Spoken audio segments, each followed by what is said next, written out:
Fala galera que já é inscrita no Pautas e Táticas ou que vai se inscrever assim que o vídeo acabar. Sextou, e se sextou tem caixinha de perguntas, vocês já sabem. E aqui algumas perguntas repetidas, né? Alguns assuntos aí que estão quentes, que rolaram durante essa semana. Claro que eu vou passar batido aí pelas que forem repetidas, eu posso ler a pergunta de novo, mas é claro que eu não vou responder mais de uma vez, né? Mas agradecendo aí a todo mundo que participou. Quem ainda não sabe como participar, tá dando mole, é só se inscrever. Aliás, só seguir, né, o @Pautas e Táticas lá no Instagram e ficar ligado lá nos stories, né? Normalmente às quintas-feiras eu deixo lá a caixinha, na sexta eu venho aqui responder as perguntas de vocês, beleza? Então, sem mais enrolação, vamos começar aqui a ler as nossas perguntas. E a primeira talvez tenha sido o grande assunto da semana, né? A grande bomba inesperada, né? E quem fez aqui essa primeira pergunta, que outras pessoas também fizeram, foi o Herbert10. Obrigado pela participação, Herbert. O que achou da conturbada demissão do Filipe Luís, né? No próprio enunciado já está ali a resposta, né? Bem conturbada mesmo. Na verdade, além de conturbada, inesperada, eu achei maluquice, tá? Eu achei realmente inacreditável. Na semana passada, eu vi que teve uma pergunta, se não me engano, do Juliano, falando sobre o Pesolano lá no Inter, que ele poderia estar balançando, e eu falei, cara, se está balançando, não deveria, porque temos apenas 1 mês e meio de temporada, né? Ou 2 meses agora, melhor dizendo. E, mano, o Filipe Luís, ele vem de um trabalho longínquo, né? Desde o finalzinho ali de 2024, já ganhando o título, já salvando um ano que tinha tudo para terminar em branco.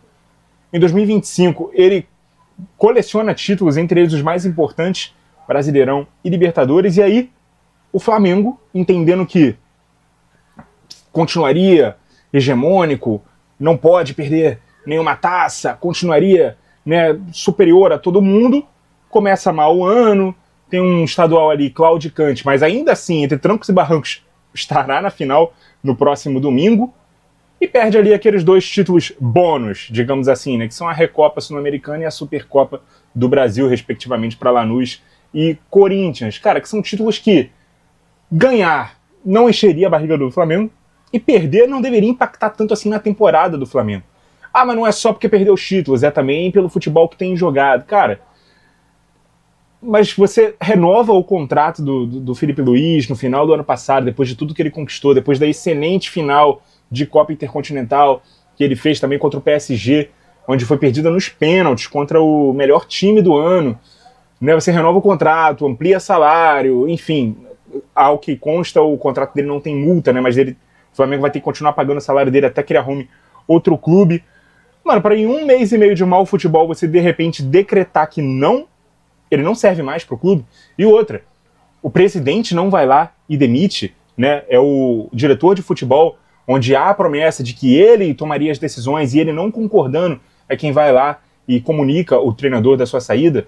Né, você deixa o treinador comandar o time numa partida em que o Flamengo vence por 8-0, dá a entrevista coletiva, responder todas as perguntas sem saber que vai ser demitido depois.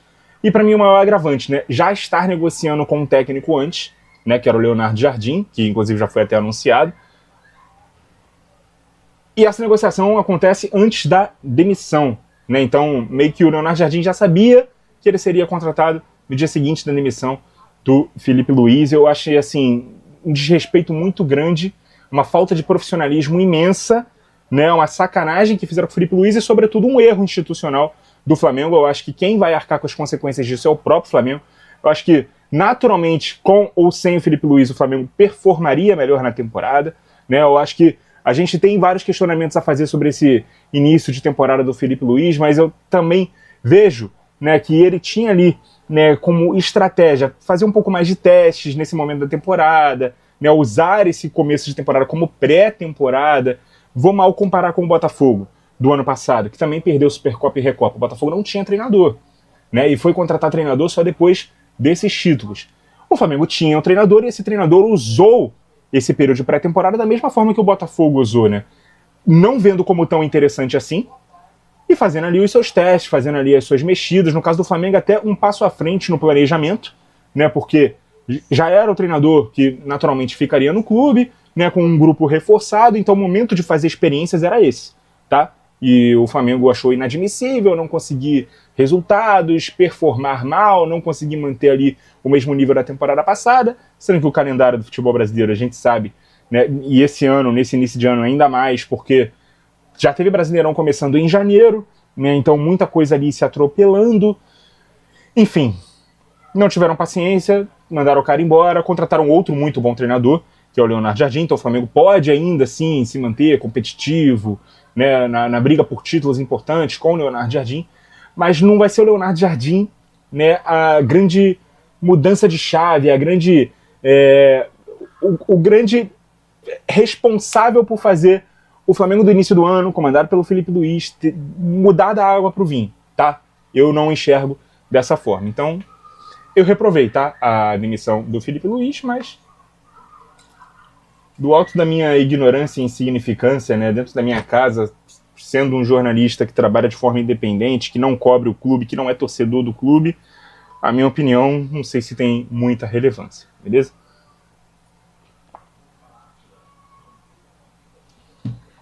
Obrigado, Ebert. E tem outras perguntas também sobre o Felipe Luiz que estão na mesma linha, tá? Então essa já foi respondendo todo mundo aí que fez. João Destro 77.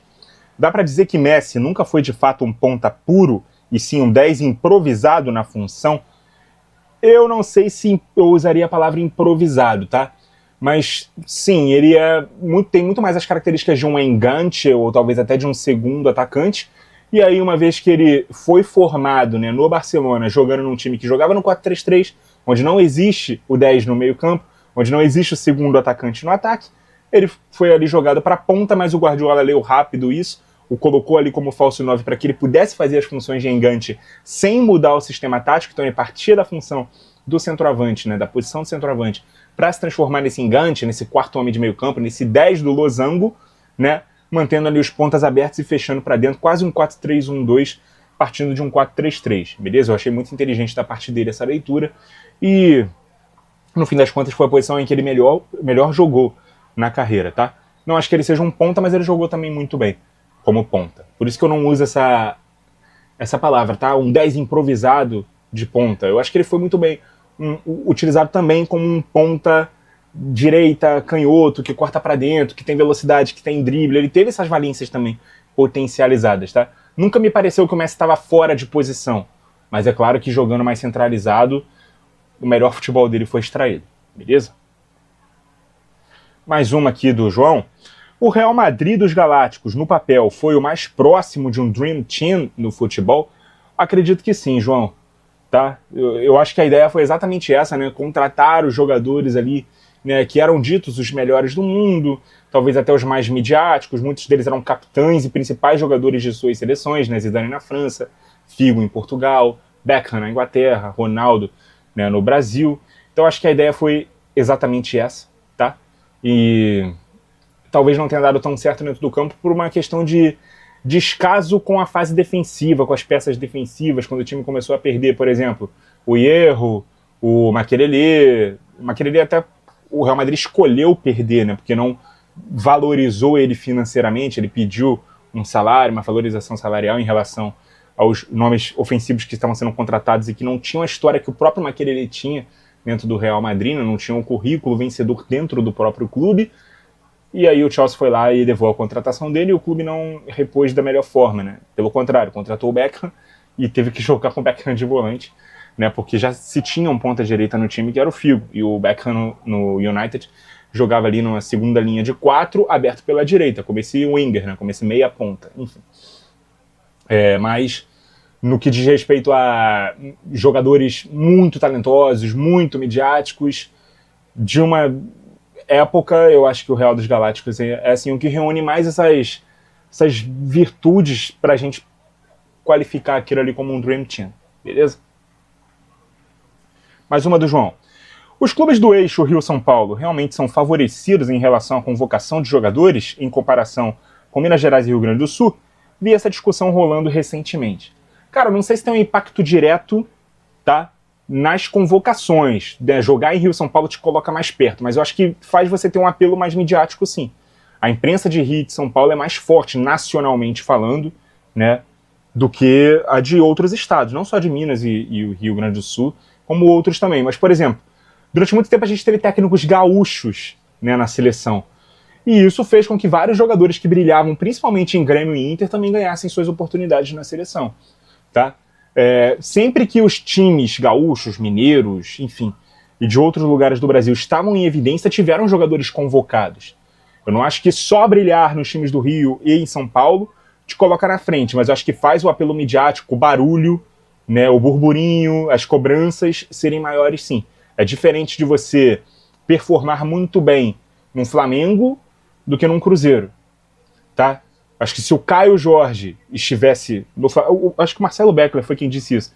Se o Caio Jorge tivesse feito o Campeonato Brasileiro que ele fez, né, pelo Cruzeiro no Flamengo, certamente ele teria tido mais chances na seleção, né, do que ele teve no Cruzeiro. Acho que foi uma convocação onde ele participa alguns minutos de algum jogo e no outro jogo ele já é cortado. Não sei se por lesão ou se por opção do Ancelotti, mas ele já foi cortado e não voltou mais para a seleção. Tá? Será que se ele estivesse no Flamengo, no Palmeiras, no Corinthians, no Fluminense, no Botafogo, isso iria acontecer? Não sei, a gente nunca vai saber. Beleza? Obrigado, João.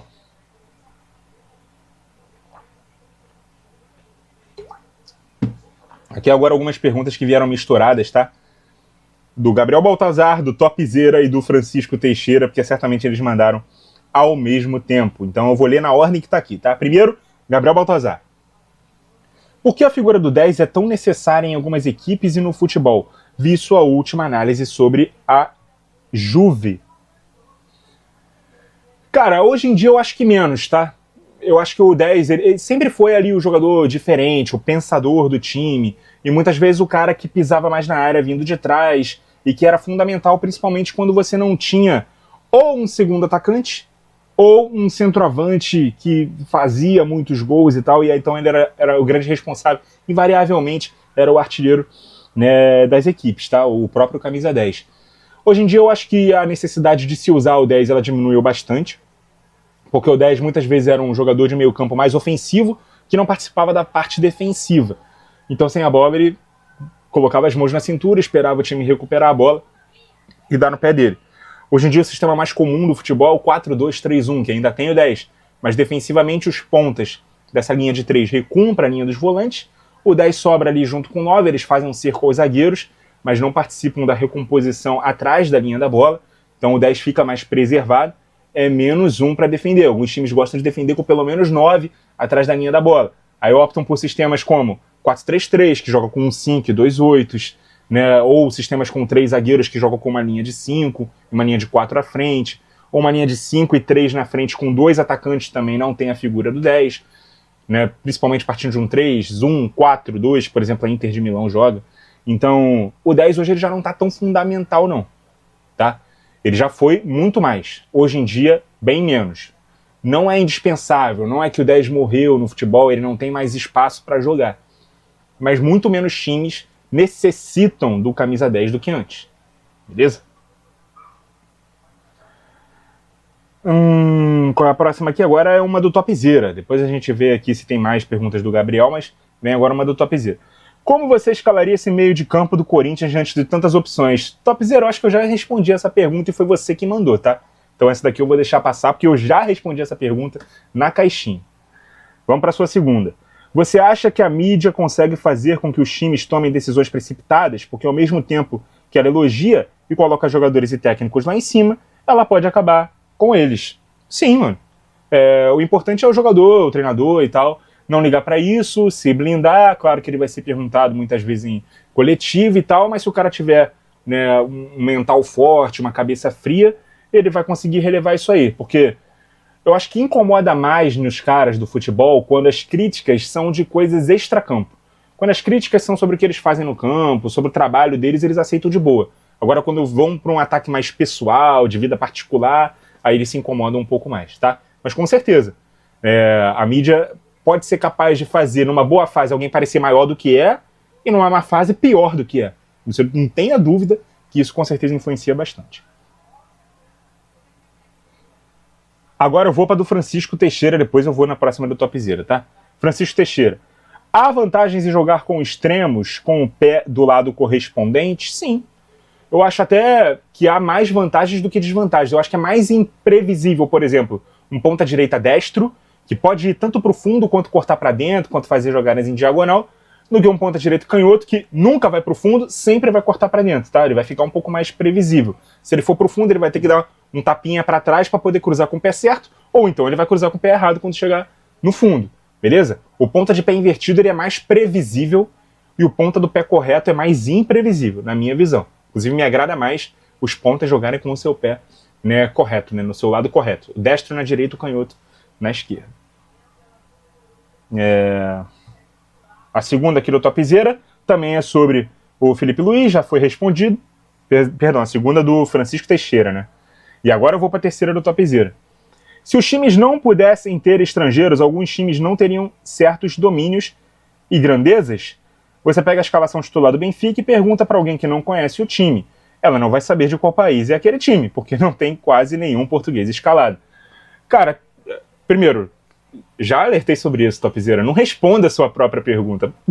Manda a pergunta e eu vou responder. Não precisa dar o contexto, porque olha só, foram três né, balãozinhos para fazer uma pergunta só. Não precisa dar o contexto, porque eu já tinha entendido de primeira. Segundo, eu vou responder sua pergunta com uma outra perspectiva. Se de repente só tivesse estrangeiros, se não tivesse estrangeiros, né, ou tivessem menos, os portugueses, que hoje também estão em clubes de outros países, também estariam mais em clubes, né, nativos, né? Então teríamos mais jogadores portugueses da seleção portuguesa jogando no Benfica, certo? Então não teríamos só estrangeiros, só os gregos, os turcos, que ninguém conhece, né? Jogador argentino, jogador brasileiro que estão por lá. Então, tudo existe em perspectiva. Eu acho que não tem a ver só com grandeza, não. Tá? Eu acho que num mercado até mais aberto, isso enfraquece um pouco o Benfica, porque a gente sabe que sempre que surgirem grandes valores portugueses no Benfica, eles não vão ficar a vida inteira lá no Benfica, eles vão ser vendidos para os grandes clubes do futebol mundial. Os clubes portugueses, eu acho que eles já entenderam que o lugar deles na cadeia alimentar não é de predador, não é de ponto final da carreira dos principais jogadores. Muitas vezes eles vão revelar grandes nomes, muitas vezes vão contratar barato de mercado alternativo, valorizar e revender, tá? Isso acontece muito com o Porto, com o Sport, com o próprio Benfica, né? E se fosse diferente, provavelmente, né, os Brunos Fernandes, os Bernardo Silvas, né, estariam ainda nos times portugueses e esses times seriam até mais fortes, tá? Então, a gente também não tem como saber, mas olhar a coisa por uma perspectiva diferente também é bom, para a gente não olhar só de um lado e achar que dessa forma esses times não seriam grandes ou não seriam fortes. Talvez de outra forma eles continuariam sendo até mais fortes, beleza? De uma maneira diferente.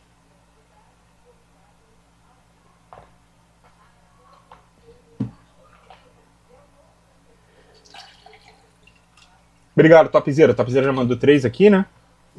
Então acho que agora é a terceira do Francisco. A ideia de jogo do Maurício Sarri é fora do comum ao treinador italiano? Não, Francisco. Primeiro que eu já falei que as escolas táticas elas praticamente não existem mais. E segundo que o Sarri é um dos grandes idealistas, por exemplo, do uso do redista, né, nos seus times. Por exemplo, o Jorginho, que hoje está no Flamengo, né, se destacou primeiramente com ele no Napoli, né, e se tornou esse redista com ele no Napoli, né, um volante, um primeiro homem de meio de campo que sai jogando, que gosta de, né, trocar passes, construir desde trás. E ele leva o Jorginho, inclusive, para o Chelsea, né, para ele poder, né, continuar reproduzindo aquele estilo de jogo. E a gente sabe que o redista é uma posição que surgiu, que nasceu na Itália, beleza? Esse construtor, esse 10, que parte da função do 5, né, do primeiro volante. Esse meio armador, esse construtor, esse melhor passador do time, jogando numa posição mais recuada e não mais avançada do meio campo. Isso aí é futebol italiano, tá? Né, vamos nos desapegar dos estereótipos, né, de que, né, futebol italiano, por exemplo, é só defesa, é só o berço dos zagueiros, é só o catenaccio. Não é bem assim, tá? E já de muito tempo não é bem assim. E não existe um estilo italiano, né, de se treinar. Eu acho que tem muitos técnicos aí que eles conseguem se sobressair de maneiras diferentes. O Ancelotti não é igual ao Sarri, que não é igual ao Conte, que não é igual aquele técnico que era do Brighton, depois foi pro Olympique de Marseille, me fugiu o nome dele agora, também italiano, De Zerbi, lembrei. Eles não são iguais, pô. Claudio Ranieri, enfim, entre outros vários técnicos italianos aí, eles não são iguais uns aos outros. Então não tem uma escola italiana que forme os técnicos para jogar de uma única maneira. Beleza? Obrigado, Francisco. Araújo Juliano 12. Mais uma pergunta aqui sobre o Felipe Luiz. Já foi respondida, então eu vou para a segunda. Qual estádio no mundo você gostaria de conhecer? Ah, muitos, né, cara? Os principais estádios da Europa, com certeza. Aqui na América do Sul eu tenho muita vontade de conhecer a Bombonera e o Monumental de Núñez, principalmente, né? Mas, porra, na Europa, Allianz Arena, obviamente, né? Santiago Bernabéu, Camp Nou, né? Os grandes estádios da Inglaterra, né? Emirates Stadium, né? Stamford Bridge, Old Trafford, né? O Etihad Stadium, né? Agora o novo estádio do Tottenham também, enfim, Anfield, né? Aí você vai para Portugal, Estádio do Dragão, Estádio da Luz, né? Você vai para na própria Alemanha, né? O Signal Iduna Park, enfim, porra, na Itália, né? San Siro, o Olímpico de Roma, né? O Diego Armando Maradona. Todos os estádios dos grandes clubes na Europa, os estádios históricos, eu tenho vontade de conhecer. Se eu tivesse que escolher um, obviamente a Allianz Arena, que é o estádio do Bayern, que é o time que eu mais simpatizo, né, na Europa. Beleza? Mais uma aqui do Juliano, vamos ver.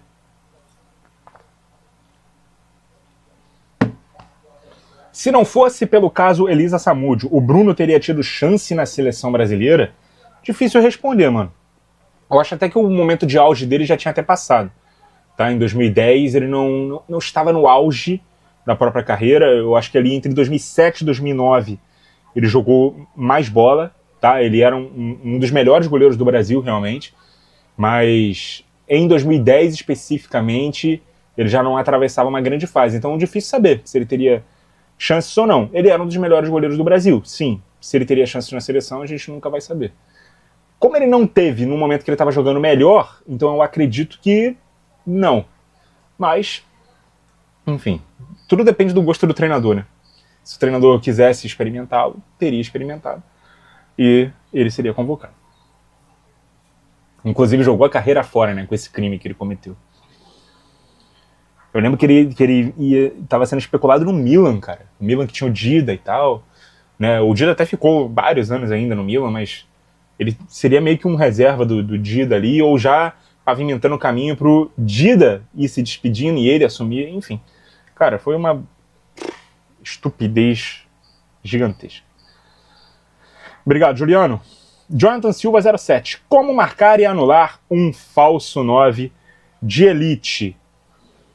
Rapaz, uma boa pergunta, né? Muitos times passaram a jogar no 4-1-4-1 também pensando nisso, né? Ter um volante ali entre linhas para quando ele fizesse esse movimento de sair, né, da referência, de jogar de costas entre os zagueiros para jogar na entrelinha, ter um jogador ali já posicionado, responsável por o persegui-lo. O Mourinho no Real Madrid, ele tentou utilizar muitas vezes o Pepe de primeiro volante para poder fazer essa marcação individual no Messi. Algumas vezes deu certo, outras não, né? A marcação individual é uma saída. Eu acho que compactar o time, permitir menos espaços entre as linhas é uma outra saída. Colocar um terceiro zagueiro para que esse zagueiro saia à caça ali, né, desse jogador é uma outra saída. Existem várias maneiras, né? Mas na teoria, cara, na prancheta, na ideia, na preleção, tudo funciona. Na prática que a gente vê se realmente vai funcionar ou não, porque tem a questão das execuções, né? A ideia, a tática, ela sempre vai estar ali, mas quem executa é o jogador. Então, o técnico ele pode pensar a estratégia que for. Se o jogador executar mal, não vai funcionar. Beleza? A segunda aqui do Jonathan. Quais os 5 jogadores com mais faro de gol que você já viu? Romário, certamente.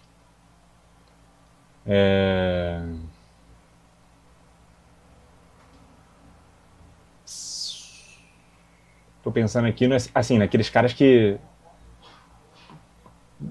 quase sempre era gol, né? A bola chegou no pé deles, quase sempre era gol. Pô, 5? Se eu for pegar os 5 melhores centroavantes, talvez tenha jogadores muito técnicos, mas que não tem muito esse perfil do ser o homem gol, artilheiraço e tal. Porque, por exemplo, o Ronaldo foi o melhor centroavante que eu já vi. E o Ronaldo, ele impressionava muito mais pela qualidade técnica dele, as arrancadas, a força física, o drible, o arranque, a velocidade, a habilidade, do que necessariamente por ser um grande artilheiro. Ele não tem muitas artilherias na carreira, né? Mas, por exemplo, se a gente for falar dos dias de hoje, o Kane, o Haaland, eles têm que estar. O Mbappé, ele tem que estar.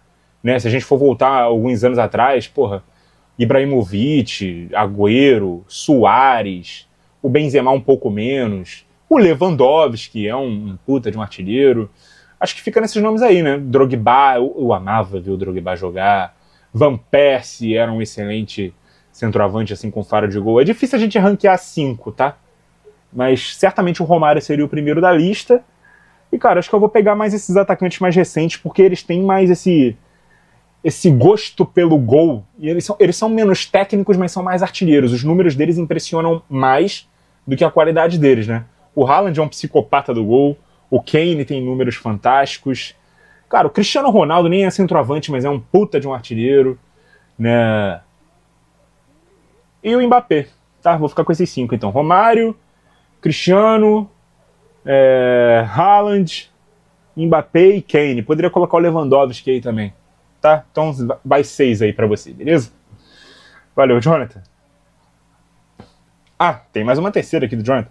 Qual é o seu top 3 de maiores clássicos brasileiros? Grêmio e Inter, Corinthians e Palmeiras, Flamengo e Vasco. Com certeza.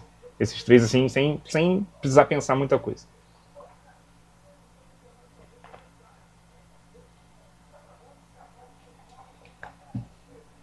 Hoje eu tô com a sede. Já é a terceira vez que eu encho aqui o copo. Obrigado, Jonathan. Lucas Emanuel Oliveira. Rapaz, tá acabando já as perguntas. O Brasil perdeu a mão na formação de jogadores. A França tem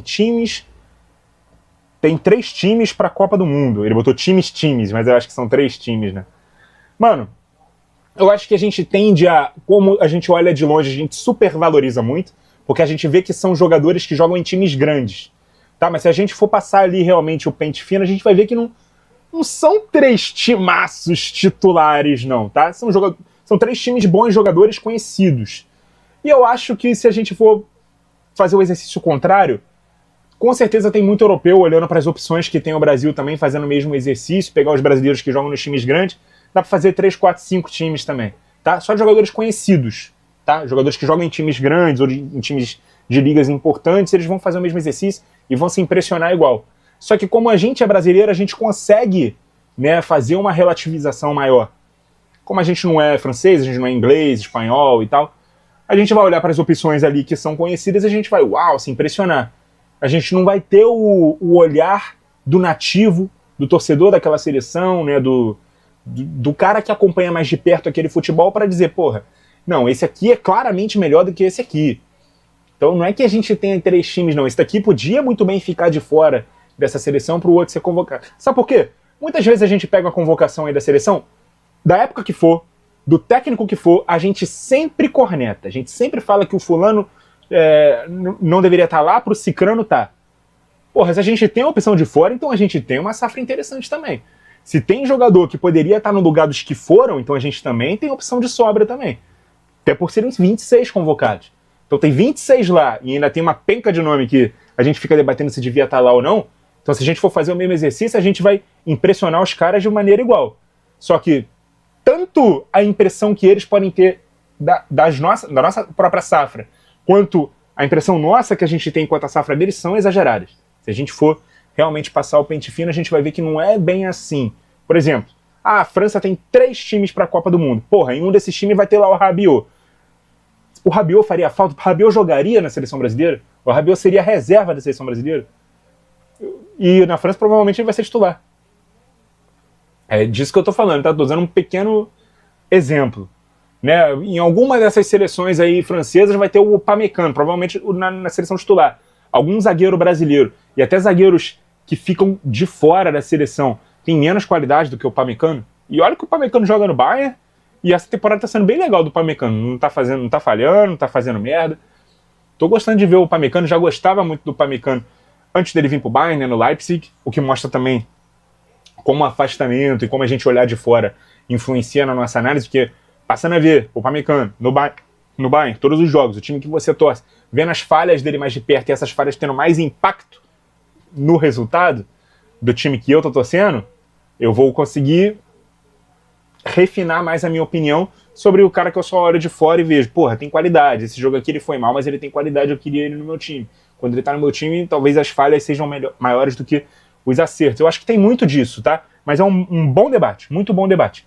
Só discordo da afirmação de que o Brasil perdeu a mão e discordo do exemplo porque o contraponto também vale, beleza? O contrário também vale. Nem vi que tinha continuação nessa pergunta, tá? Você complementa a pergunta com enquanto o Brasil não forma um time, onde que começou o erro, né? Já respondi a pergunta, mas agradeço aí. É isso que eu falo, gente. Vamos tentar ser um pouco mais sucinto na elaboração das perguntas para não terminar assim. Você mandou a pergunta, para mim já estava bem suficiente, né, o enunciado daquela pergunta, eu respondi e depois eu vi que a pergunta continuava, mas foi dispensável essa continuação da pergunta, porque a resposta já foi dada sem que eu precisasse ler aquela parte da pergunta, beleza? Próxima aqui do Lucas. Flamengo pode repetir o ano de 2023? O ano de 2023 do Flamengo foi sem títulos, né? Pode, mas... nunca se sabe, né, cara? Eu acho que o Flamengo vai entrar para ganhar como favorito em todos os campeonatos, mas outros times também vão se reforçar, já se reforçaram, têm ambições, vão vir forte. Eu acho que não vai ser absurdo nenhum se acontecer, mas é claro que o torcedor não espera e vindo da temporada que veio vai ser uma temporada, né, decepcionante. Mas sim, pode repetir sim, né? Pode. Com certeza a temporada seguinte é uma temporada muito vitoriosa, é mais difícil, porque você é o dono do cinturão, você carrega a pressão de ser o favorito, de ter ali uma base de elenco que foi vencedora, de ser o time a ser batido e os outros vão correr atrás de você. Você com certeza vai ser mais estudado, né? Então, até no caso do Flamengo ter trocado de técnico agora, vir com um técnico com outra bagagem, que vai ter uma outra visão sobre esse elenco, ele vai precisar de tempo para trabalhar, para poder implementar as suas ideias, para poder conhecer os jogadores, para poder achar um time ideal. E se esse tempo for passando e o Flamengo não conseguir resultados, é mais um a ser ceifado, né? Mas se ele conseguir esses resultados rápidos, quem estudava o Flamengo do Felipe Luiz vai ter que demandar de mais tempo para estudar agora o próximo time do Flamengo, né? Que é agora do Leonardo Jardim. Então, é uma grande incógnita, eu acho que pode repetir sim, mas isso não muda o fato de que o Flamengo é o favorito para a Libertadores, para a Copa do Brasil, para o Campeonato Brasileiro, depende sempre, claro, dos caminhos que vai se pegar e da importância que ele vai dar a cada competição. Beleza? Ele é candidato a tudo que vai disputar pela frente aí. E a terceira aqui do Lucas, e provavelmente a última, né, da nossa caixinha de hoje, qual a formação de 3 zagueiros você gosta e como seria o estilo de jogo dela se você implementasse? Cara, eu sempre digo aqui que sempre depende do material humano que se tem para poder implementar, tá? Mas eu tenho mais apreço pelo 3-4-3 e pelo 3-5-2 com 2 volantes e um meia, do que, por exemplo, pelo 3-1-4-2, né, pelo 3-4-3 com o losango. Eu gosto até do 3-2-2-3, né, ou 3-2-4-1, algumas pessoas chamam assim, que é o do meio campo enquadrado, eu gosto e tal. Mas as minhas formações de 3 zagueiros preferidas são 3-4-3, tá? Com 3 atacantes. E o 3-4-1-2, né? 2 volantes, 2 alas, 1 meio e 2 atacantes.